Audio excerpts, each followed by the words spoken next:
Again, welcome at the online platform of Linux classes. Mathematics 10th standard ICSE की class में हम लोग quadratic equation का चौथा लेक्चर आज कंटिन्यू करेंगे। इससे पहले के लेक्चर्स में मैंने बेसिक के बारे में उसको क्वाड्रेटिक को सॉल्व करने के थ्रू सॉल्व करने का जो पैटर्न होता है, चाहे वो फैक्टराइजेशन पे हो चाहे वो फार्मूले से हो, मैंने सबको आपको एक्सप्लेन किया। मैंने कहा था इसमें कई सारे लेक्चर अलग अलग कॉन्सेप्ट पे बेस्ड होते हैं, जैसे कि नेचर पर डिस्कस करना, क्योंकि प्रॉपर्टी मेन इंपॉर्टेंट इसमें पार्ट है। तो आज हम लोग यहाँ पर क्वाड्रेटिक इक्वेशन के चौथे लेक्चर में इसके क्वाड्रेटिक इक्वेशन की प्रॉपर्टीज के बारे में डिस्कस करेंगे। सबसे इंपॉर्टेंट सेशन यही होता है, समझ लीजिए, क्योंकि जो भी क्वेश्चन आप चाहे अपने कंपलसरी सेक्शन में देखोगे चाहे नॉन कंपलसरी सेक्शन में देखोगे, क्वाड्रेटिक इक्वेशन का अगर क्वेश्चन आया है तो श्योर आपको नेचर पे बेस्ड क्वेश्चन पूछा जाता है।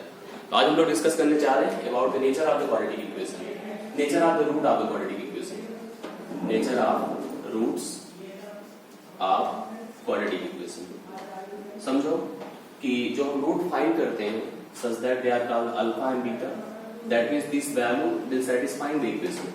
You know very well कि अगर हमारे पास एक क्वाड्रेटिक इक्वेशन है like ax square plus bx plus c equal to 0, जहां पे पहले से पता होता हम लोग को where each a b c belongs to real number। हम जब इसकी सॉल्व करते हैं फैक्टराइजेशन से या तो मेथड से फार्मूले से, हम लोग को दो आंसर मिलते हैं, एक अल्फा मिलता है दूसरा बीटा मिलता है। उसको नेमिंग कर रहे हैं, ऐसा कुछ नहीं कि अल्फा बीटा फिक्स नेम है, आपकी जो इच्छा हो वही आप लोग अपना नेम डिसाइड यहाँ पर कर सकते हो। अब यहाँ पर ध्यान देने की जो रिक्वायरमेंट है कि जो रूट होते हैं उनका नेचर क्या है, उनको हम कैसे एक्सप्लेन कर पाते हैं। तो सबसे पहले इसके सोल्यूशन के फार्मूले के बारे में डिस्कस करें। फार्मूला इसका क्या होता है, थोड़ा सा ध्यान दीजिए। फार्मूला इसका होता है x is equal to, x मतलब रूट ही होता है जो अल्फा बीटा से हम इंडिकेट करेंगे दोनों वैल्यूज को, minus b plus minus under root b square minus 4ac divide by 2a, यह रूल होता है। That means it will provide two values like minus b plus first time under root b square minus 4ac divide by 2a, यहाँ पे एक बार adding किया, दूसरी बार हम लोग यहाँ पर सब्ट्रैक्टिंग करते हैं b square minus 4ac divide by 2a। अच्छा, थोड़ा सा दिमाग लगाइए, तो कंसेप्ट क्या है, मतलब पूछा क्या गया है, किस नेचर के बारे में डिस्कस करने को कह रहा है। मतलब इसका अर्थ ये है, इसकी मीनिंग ये है कि जो न्यूमेरिकल वैल्यू हम रूट की फाइंड करेंगे, जो नंबर्स हमको मिलेंगे, उन नंबर का नेचर क्या रहेगा, उन नंबर की प्रॉपर्टी क्या होगी। तो नंबर्स का नेचर नंबर्स के रिप्रेजेंटेशन पर या नंबर की क्लासिफिकेशन पे डिपेंड करता है कि जो हम लोग आंसर फाइंड करेंगे वो आंसर हमारे रियल नंबर से बिलोंग करेंगे, इमेजिनरी नंबर से बिलोंग करेंगे, किस टाइप के नंबर होंगे। एक्चुअली यह हमारी रिक्वायरमेंट है, हमारा क्वेश्चन है। तो हम लोग सबसे पहले देखें कि कुछ बातें दिमाग में रखना चाहिए कि कभी भी कोई मैथमेटिकल इक्वेशन, भाई सीधी सी बात, जो आंसर मिल रहा है वो कैसे मिल रहा है, बाई एन इक्वेशन मिल रहा है, बाई ए प्रोसीजर मिल रहा है, जहां पे एक इक्वेशन की रिक्वायरमेंट होती है, इक्वेशन को जब हम सेट करते हैं तो जाके हमें आंसर मिलता है। जाहिर सी बात है इक्वेशन हमें जो रिजल्ट देंगे वो वेरिएंट हो सकते हैं, अलग अलग हो सकते हैं, डिफरेंट हो सकते हैं। डिफरेंट होने का मतलब हम थोड़ी सी स्टैंडर्ड स्टेटमेंट्स या इक्वेशंस के बारे में डिस्कस करें कि कभी भी कोई इक्वेशन अगर सॉल्व किया जाता है, इक्वेशन की सॉल्विंग की ड्यूरिंग अगर कभी भी फ्रैक्शनल फॉर्मेट बनता है, तो फ्रैक्शनल फॉर्मेट में मैं आपके लिए श्योर बता दूं कि यहाँ पर डिनोमिनेटर का मान कभी भी 0 के इक्वल नहीं होना चाहिए। कभी भी कोई इक्वेशन बनेगा तो डिनोमिनेटर की वैल्यू 0 के इक्वल नहीं होनी चाहिए। हमने पहले से बता रखा है क्वाड्रेटिक इक्वेशन तभी आपका बनता है जब A B C real number से बिलोंग करते हैं, a नॉट इक्वल टू 0, तभी तो क्वाड्रेटिक बना। इसका मतलब जो नीचे का a है वो 0 कभी नहीं होगा, ये तो फिक्स हो गया। दूसरी चीज, अगर किसी भी इक्वेशंस की बात करें, रूट के अंदर कभी भी नॉन नेगेटिव आना चाहिए, नॉन नेगेटिव आना चाहिए, पॉजिटिव नहीं, मतलब पॉजिटिव आना चाहिए, नेगेटिव कभी नहीं आना चाहिए। अगर किसी भी रूट के अंदर कोई भी वैल्यू है, अगर वह नेगेटिव आ गई तो समझ लीजिए वो एक्सप्लेन्ड नहीं होता, सेटिस्फाइड नहीं होता, मतलब वो इमेजिनरी फ्रेम कर जाता है। कोई नंबर आपका इमेजिनरी हो ही जाता है अगर रूट के अंदर नेगेटिव आंसर आ जाता है, नेगेटिव वैल्यू आ जाती है। अब हम अपने इक्वेशंस में देखें तो यहाँ पर फ्रैक्शनल फॉर्मेट बन रहा है जो हमारी रिक्वायरमेंट को फुलफिल भी कर रहा है। प्रॉब्लम केवल यहाँ से बी रूट जो बी स्क्वायर माइनस 4ac, इसी से प्रॉब्लम है। अभी इसी को लेकर हमारे दिमाग में कंफ्यूजन है।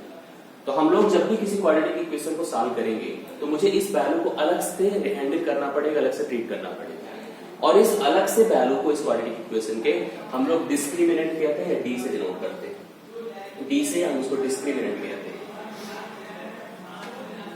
डिस्क्रिमिनेंट्स कहते हैं। अब इस डिस्क्रिमिनेंट्स के बारे में पढ़ें और समझें कि डिस्क्रिमिनेंट की एक्चुअल रिक्वायरमेंट क्या है और किस तरह से हमारे प्रॉब्लम्स पे इम्पैक्ट डालता है, किस तरह से प्रॉब्लम को हमारी चेंज करता है। समझिए,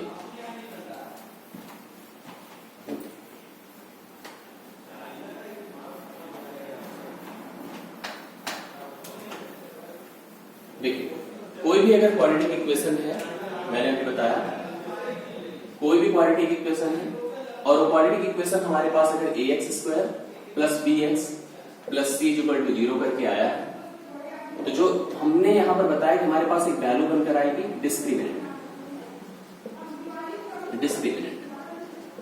actually requirements of the roots या रूट्स को समझने के लिए डिस्क्रिमिनेंट हम लोग पढ़ेंगे यहां पर। That is called that denoted by the symbol d and this d is equal to b² minus 4ac। कभी कभी हमसे क्वेश्चन डायरेक्टली पूछ लेता है किसी इक्वेशन को लेकर के, तो उस क्वेश्चन का डिस्क्रिमिनेंट या क्वाड्रेटिक इक्वेशन का डिस्क्रिमिनेंट क्या है। जैसे मान लीजिए मुझे एक इक्वेशन दिया है x² plus 2x plus 5 is equal to 0। यहां से आपको पता है कि a की वैल्यू 1 होगी, b की वैल्यू 2 होगी और c की वैल्यू 5 होगी। तो d की वैल्यू हो जाएगी b² minus 4ac, that means 2 का whole square minus 4 into 1 into 5।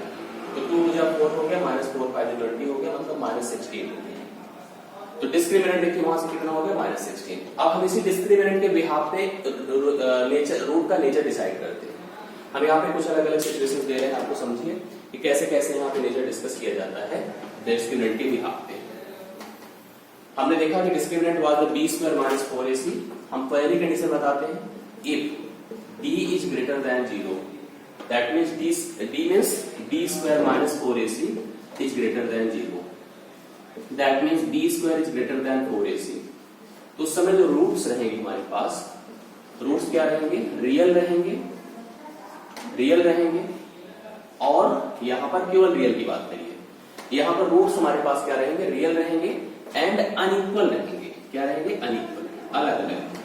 देखिए हम जब यहां पर डिस्कस करते हैं कि d is greater than r equal to 0, अभी हम लोग यहां पर केवल क्या लिख रहे हैं, d इज ग्रेटर देन 0, उस समय रूट्स हमारे पास रियल रहेंगे और अनइक्वल रहेंगे। लेकिन इसके पहले अगर हम लोग यहाँ पे थोड़ा सा डिस्कस करें और इसको हम थोड़ा सा दूसरे तरह से दूसरे तरह से बातों को समझें, तो कुछ इस तरह से एक्सप्लेन करना ज्यादा बेहतर रहेगा, ज्यादा बेटर रहेगा। हमने लिखा है d is greater r equal to 0, तो रूट्स हमारे क्या रहेंगे पता है, रूट्स आर रियल। इस समय रूट्स हमारे रियल रहेंगे, श्योर है कि रूट्स इस समय रियल हो जाएंगे। इसमें अगर हम इसको दो पार्ट्स में ब्रेक करते हैं, एक तो हम लिखते हैं d इज ग्रेटर देन 0 और एक तो लिखते हैं d is equal to 0। d is equal to 0, greater than और इक्वल टू दोनों में एक बात तो फिक्स हो गई कि रूट्स रियल होंगे। रूट्स क्या होंगे, रियल होंगे। इसमें भी होगा और इसमें भी होगा। और इसमें एक चीज रहेगा, जो रूट्स दो अलग अलग दो आएंगे हमारे पास, रूट्स आर डिस्टिंक्ट या कह सकते हैं डिफरेंट, मतलब अनइक्वल। रूट्स क्या रहेंगे, अनइक्वल रहेंगे, डिफरेंट रहेंगे। और इसमें क्या होगा, रूट्स आपके इक्वल रहेंगे। रूट्स आर इक्वल, रूट्स इसमें दोनों सेम रहेंगे, जो अल्फा और बीटा रहेंगे दोनों आपके सेम रहेंगे। तो d अगर ग्रेटर आर इक्वल टू 0 है, तो इस बात की श्योरिटी हो गई कि रूट्स हमारे रियल होंगे। रियल में भी दो situation, real with inequality, real with equality. d अगर केवल ग्रेटर देन 0 है तो उस समय रूट्स हमारे क्या है, रियल प्लस अनइक्वल है। और रूट्स अगर ग्रेटर देन मतलब इक्वल टू 0 है तो रूट्स हमारा रियल एंड इक्वल है। चलो अब इसके बाद दूसरी सिचुएशन देखिए क्या बनती है। ये पहली सिचुएशन हो गई।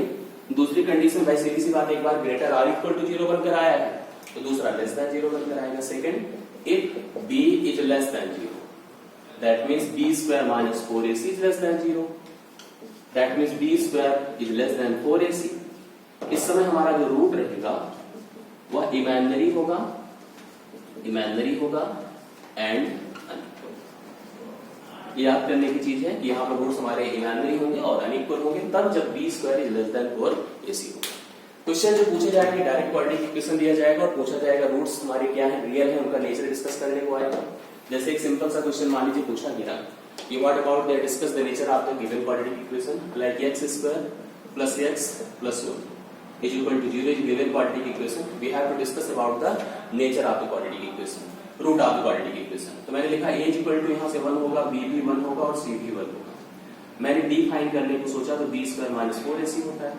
तो मैंने देखा कि b means 1² minus 4 into 1 minus 4 हो गया जो कि माइनस 3 है। मैंने देखा d हमारे पास क्या आ रहा है, लेस देन 0 आ रहा है। इसका मतलब जो रूट्स होंगे वो आपके क्या होंगे, इमेजिनरी होंगे एंड अनइक्वल होंगे। तो बिना सॉल्विंग, बिना हम रूट को फाइंड किए रूट के नेचर को डिस्कस कर सकते हैं। कभी कोई बन जाए, जैसे पिछले में भी देखिए अगर वो -16 आया था, that contains the unequal roots and the imaginary root. Imaginary बनने का और अनइक्वल बनने का चांस बन गया। एक क्वेश्चन इसमें बड़ा इंपॉर्टेंट पूछा जाता है, यहाँ पे थोड़ा सा कॉन्सेप्ट समझ लीजिए, इससे एक लेक्चर और लेंगे तो वहां पे हम प्रैक्टिस आपको करा देंगे तो कंप्लीट हो जाएगा सेक्शन। तो देखो एक जैसे क्वेश्चन हम लोग लेते हैं, हमसे कहा गया क्वेश्चन में find the value of k, find the value of के,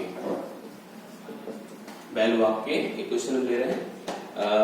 the equation 2x square plus kx plus 2, equation है एक मेरे पास 2x square plus kx plus 2 is equal to 0 है रियल रूट कंटेन कर रहा है। तो 2x square plus kx plus 2 हमारे पास यहाँ पर एक इक्वेशन दिया हुआ है, so that real and equal root है, रियल एंड इक्वल रूट के लिए कह रहा है कि this equation contain real and equal root, so we have to find the value of के।